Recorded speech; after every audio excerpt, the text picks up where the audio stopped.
बारे में क्या करेंगे, पढ़ेंगे। पहले तो हम ये जान लेते हैं कि आखिर में वेक्टर होता क्या है। वेक्टर अलजेब्रा, ये दो प्रकार की क्वांटिटीज इसमें होती हैं। एक होता है वेक्टर, दूसरा होता है स्केलर। यानी कि वेक्टर अलजेब्रा कितने प्रकार का हो जाएगा, दो प्रकार का। इसे हम लोग बोलेंगे सदिश, इसको हम बोलेंगे अदिश। ठीक है। सदिश राशियां क्या होती हैं? सदिश राशियां जिसमें परिमाण भी हो, उसके साथ साथ दिशा भी हो, वे क्या कहलाती हैं? Vector quantities.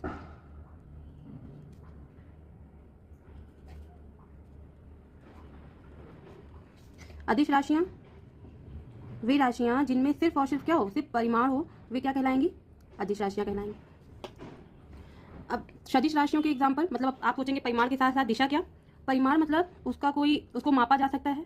दिशा उसमें एक निश्चित डायरेक्शन हो, तो हम क्या कहलाएंगे? वेक्टर क्वांटिटीज कहलाएगी। जैसे वेग हो गया, वेग में हम उसकी स्पीड को क्या कर सकते हैं, बता सकते हैं, हाँ वो कितनी स्पीड से चल रहा है, और उसकी डायरेक्शन बता सकते हैं, हाँ वो किस डायरेक्शन में जा रहा है। बल हो गया, बल हम कितने न्यूटन का बल लगाए, उसका परिमाण बता सकते हैं, और उसकी डायरेक्शन में बल लगाया जा रहा है वो भी बता सकते हैं। ठीक है। संवेग हो गया, एक्सेट्रा। और अदिश राशियां वे राशियां जिसमें सिर्फ और सिर्फ क्या हो, परिमाण हो, दिशा ना हो, वे क्या कहलाती हैं? अदिश राशियां कहलाती हैं। इनमें क्या है, जैसे आपकी लंबाई हो गई,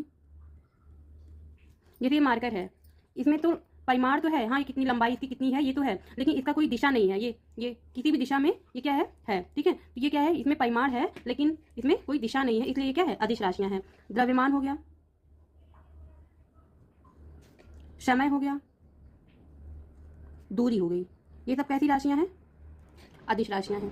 अब आपको सदिश और अदिश राशियों का के बारे में पता चल गया। अब हम तो अदिश राशि का मापांक देखते हैं, मतलब सदिश राशियों का मापांक कैसे निकालते हैं।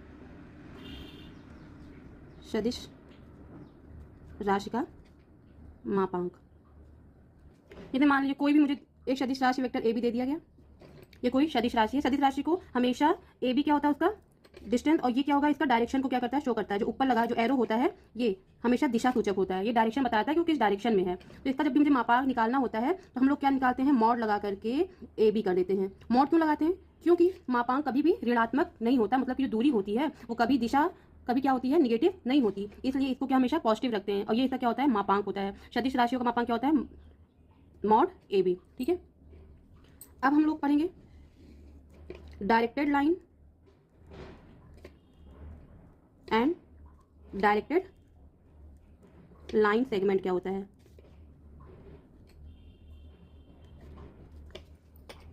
डायरेक्टेड लाइन क्या है?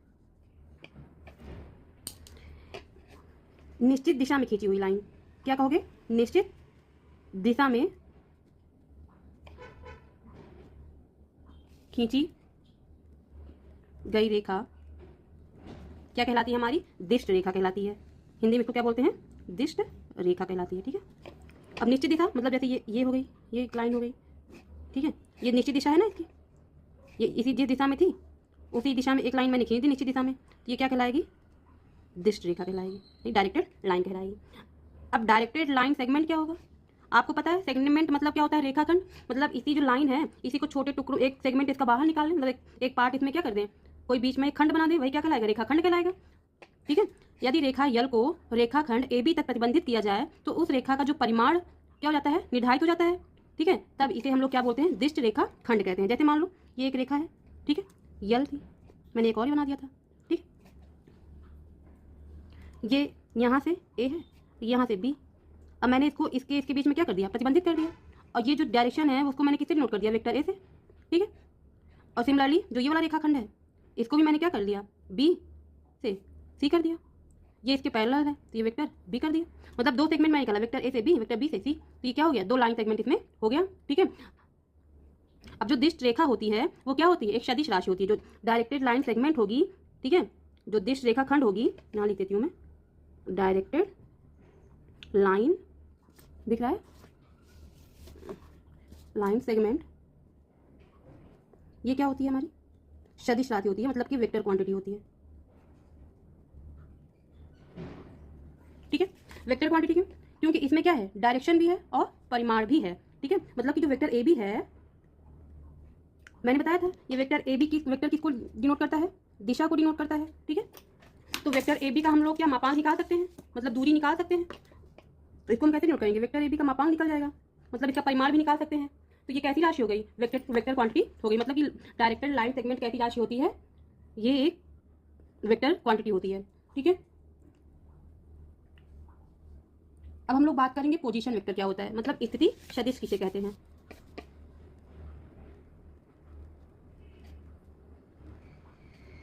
ठीक है, अब हम लोग कोऑर्डिनेट बनाएंगे। ये क्या है, एक्स एक्सिस है, ये क्या है, वाई एक्सिस, ये सेंटर है। ठीक है, ठीक, यहाँ पे कोई एक पॉइंट ए है जिसके कोऑर्डिनेट है एक्स वाई जेड ले लिया मैंने। ये कोऑर्डिनेट है क्योंकि यहाँ पे एक्स 0 वाई 0 जेड 0, तो इसको मैंने क्या ले लिया, 0 0 0 ले लिया। ठीक, अब ये ओ है, अब ये जो डायरेक्शन है इसको हम लोग किससे रिप्रेजेंट करेंगे, ओ ए से। ठीक, अब मुझे पोजीशन वेक्टर निकालना है। अब पोजीशन वेक्टर ओ ए जब हम निकालेंगे, ओ ए, तो पोजीशन वेक्टर निकालने के लिए हम लोग क्या लगाते हैं, अंडर रूट लगाएंगे, एक्स माइनस x1, ठीक है, फिर x1 माइनस x2 कर लो, x माइनस x1 कर लो, तो x माइनस 0 का स्क्वायर प्लस y माइनस 0 का स्क्वायर, y माइनस 0 का स्क्वायर प्लस z माइनस 0 का स्क्वायर। ठीक है, ये क्या हो जाएगा, X square plus Y square plus Z square. ठीक है, मतलब किसी भी बिंदु का, ठीक है, कोई मान लो एक बिंदु है ए, किसी बिंदु का मूल बिंदु से, ठीक है, किसी भी बिंदु का मूल बिंदु के सापेक्ष जो उसकी स्थिति सदिश, मूल बिंदु के सापेक्ष उसका क्या कहलाता है, स्थिति सदिश कहलाता है। ठीक है, यदि मूल बिंदु ओ है, ठीक है, और कोई बिंदु ए हो, तो मूल बिंदु के सापेक्ष इसकी स्थिति सदिश क्या हो जाएगी, ओ ए हो जाएगी। क्या हो जाएगी, ओ ए वेक्टर हो जाएगी। किसी भी बिंदु का उसके मूल बिंदु के सापेक्ष, ठीक है, सदिश, मूल बिंदु के सापेक्ष सदिश क्या कहलाएगा, स्थिति सदिश कहलाएगा। और मूल बिंदु से, ठीक है, उस बिंदु की जो स्थिति होगी वो ओ बी ओ ए वेक्टर कहलाएगा। ये क्या हो जाएगा, स्थिति सदिश हो जाएगा। वेक्टर ओ ए क्या है, यहाँ पे पोजीशन वेक्टर है। ओके, यहाँ तक आपको समझ में आया होगा। हम डिस्प्लेसमेंट वेक्टर समझ लेते हैं क्या होता है।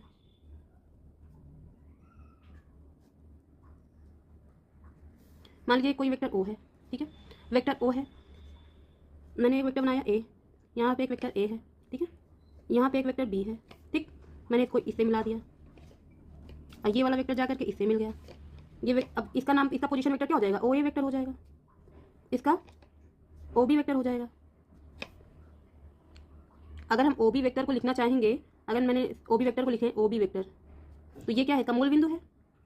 अब जिधर एरो का सिग्नेचर होता है उसी तरफ जाते हैं, तो ओ ए हो गया, इसको क्या लिखेंगे, ओ ए वेक्टर। अब देखो ये किधर गया, इधर गया है, प्लस ए बी वेक्टर हो जाएगा। ठीक, अब यहाँ से मुझे किसका निकालना है, ए बी वेक्टर निकालना है। ए बी वेक्टर बराबर कितना हो जाएगा, O B vector minus O ए वेक्टर।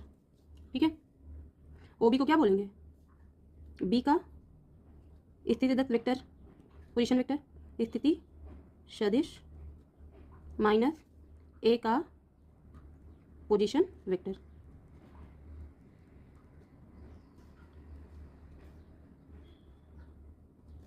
अगर डायरेक्ट लिखना है वेक्टर ए बी, तो आप क्या लिख सकते हो, O B vector minus O ए वेक्टर, जहाँ पे ओ क्या है, हमारा सेंट्रल पॉइंट है। ठीक है, ओ बी मतलब बी का स्थिति सदिश है, मतलब वेक्टर पोजीशन वेक्टर, और ओ ए क्या है, ओ का ए का पोजीशन वेक्टर हो गया। ठीक है, इसी को हम लोग क्या कहते हैं, वेक्टर ए बी को हम लोग क्या बोलेंगे, विस्थापन सदिश बोलेंगे, डिस्प्लेसमेंट वेक्टर कहेंगे।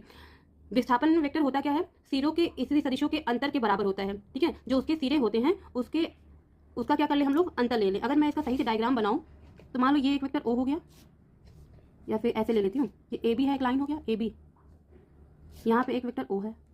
ठीक है, तो मैंने क्या किया, इसको ऐसे ऐसे ऐसे ऐसे ऐसे ऐसे मिला लिया, इसको ऐसे ऐसे ऐसे ऐसे ऐसे मिला लिया, ओ से ए की तरफ, ओ से ए की तरफ।